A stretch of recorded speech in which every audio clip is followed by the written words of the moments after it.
Warning: the SCP Foundation audio archive is classified. Access by unauthorized personnel is strictly prohibited.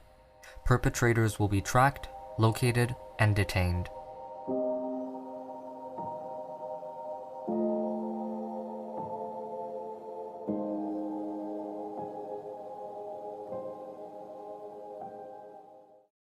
The Bladewell Grove.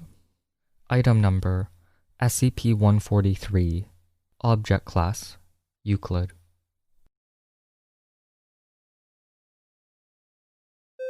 Special Containment Procedures. SCP-143 is to be contained in the valley adjacent to Bioresearch Area 12, an area over 2 km². Area surrounding SCP-143 for up to 20 km, and all the lines of sight from the surrounding hilltops are to be denied public access. SCP-143 is to be watered twice every day on a regular basis via a large sprinkler system, unless already watered by local precipitation. Personnel are not allowed to enter the enclosure without Level 4 administrative clearance, and are advised not to touch any of SCP-143, nor stand beneath them unless wearing proper protective gear. It is important that no one be within the containment area when SCP-143 begins to shed. However, after the shedding has concluded, the collection of the fallen petals for testing purposes has been authorized by the project director. See SCP-143's testing log.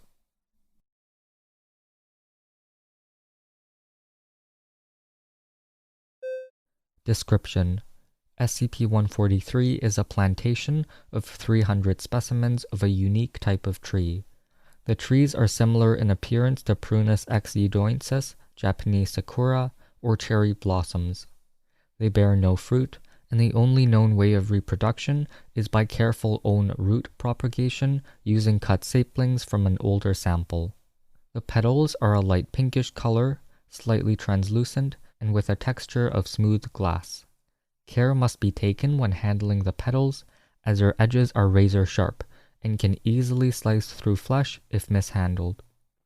The wood and bark are a light grayish color with the texture expected of wood, although the grain is very smooth to the touch.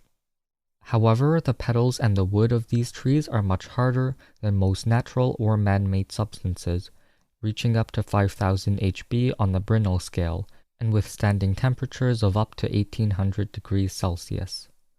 The weight-to-strength ratio surpasses even that of titanium, being some 15% lighter than aluminum. Despite this hardness, the wood and petals are quite supple and are as pliable as most woods are. Both are notoriously difficult to work due to their properties, but under high temperatures, upwards of 1500 degrees Celsius, separate pieces are capable of being fused together. They make excellent armor, shielding, and weapons. Due to the slow growth of the plants, the material is slow to harvest, although the petals are shed regularly enough, falling from the trees twice every year. Addendum 143-1. The trees were grown on-site from saplings obtained from parent plants located in Nara Prefecture, Japan, in 1905. The parent trees were owned by a family of traditionalist swordsmiths, claiming to be descended from a legendary sword maker named Amakuni. They referred to the original trees as Jinki no Kodachi, or the Bladewell Grove. It is from them that the Foundation gained the techniques to cut and work the woods and petals into serviceable items.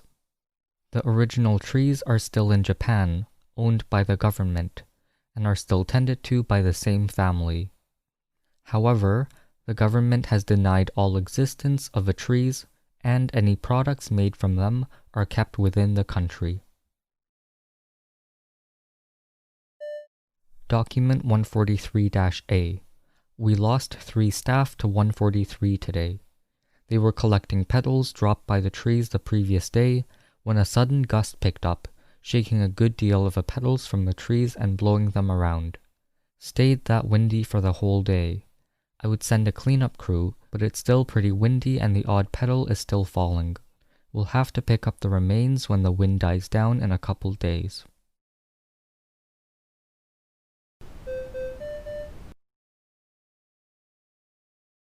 Thank you for listening. Intro music was from Punch Deck. You can find more at soundcloud.com/punch-deck. As always, this show is made possible by my patrons. Level 2 patrons or higher get early ad-free episodes. The Season 2 bonus list has now been released, and you can find a link to it on my blog.